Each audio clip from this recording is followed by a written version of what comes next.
Hello guys! Hello Virgo! Welcome dito sa aking channel Virgo. Alamin natin kung anong messages, vibration, gabay, energy para sa inyong lahat. At ay para sa lahat ng Virgo. I hope na makuha mo yung energy.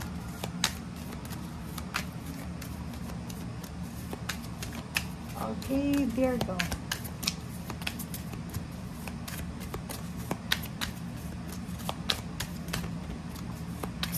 Virgo.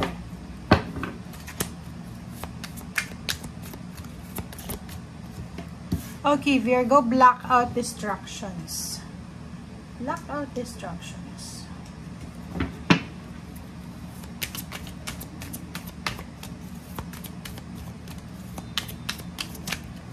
Okay, awakening ancient wisdom. Wow. So, Virgo, kung makikita mo dito, sinasabi ng baraha na yung attention mo, 'di ba? Yung priorities mo. Yung attention is kailangan na focus lang, 'di ba?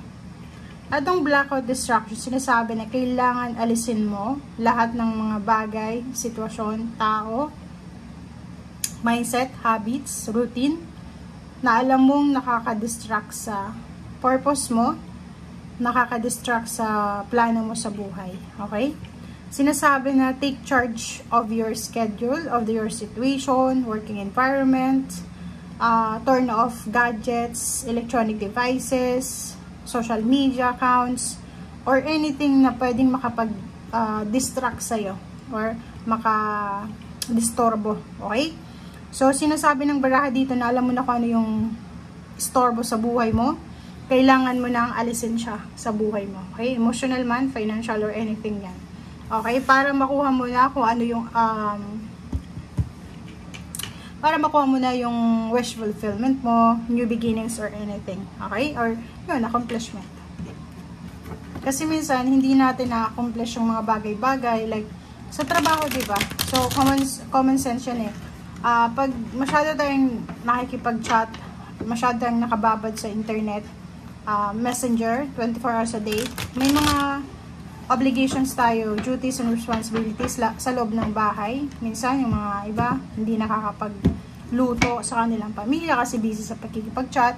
Yung iba naman is busy sa kung ano pa man. So, kailangan mong maging, kumbaga, focus ka sa ginagawa mo. Okay?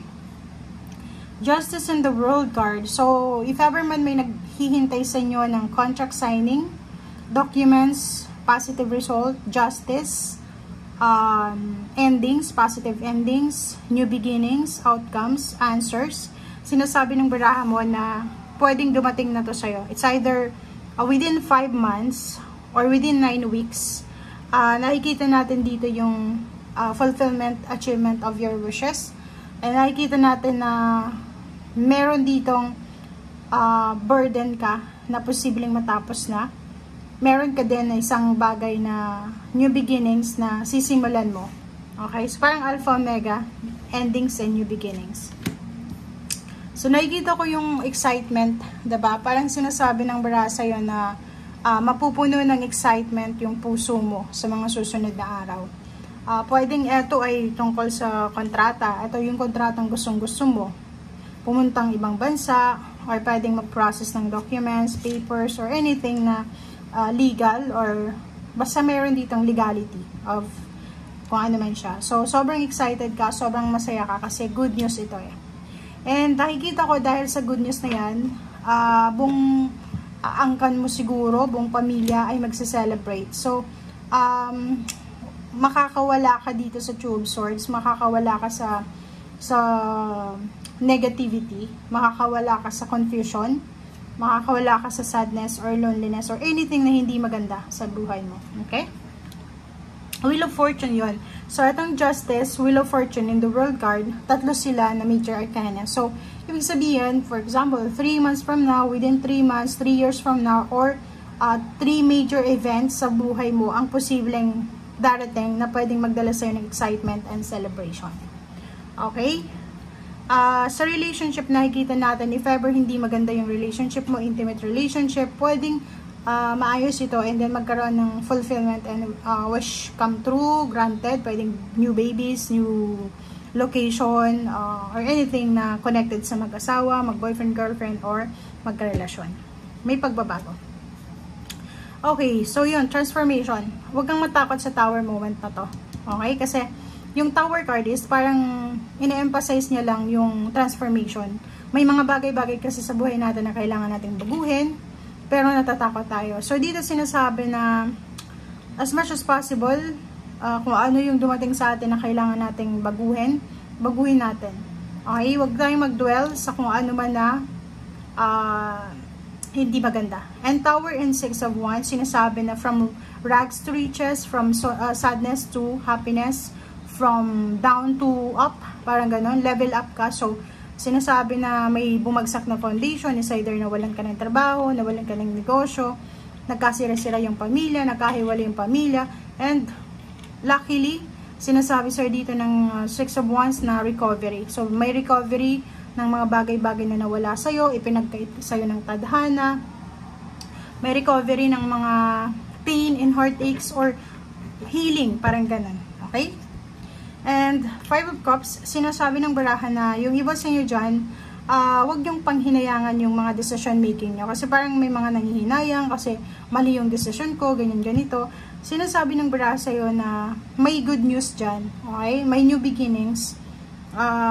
Hanapin mo kung ano yung positive dyan sa negative na nararamdaman mo. And Empress card, sinasabi may mga bagong relationship na uusbong, bagong baby, bagong tahanan, bagong trabaho, bagong love life, freedom, parang ganun.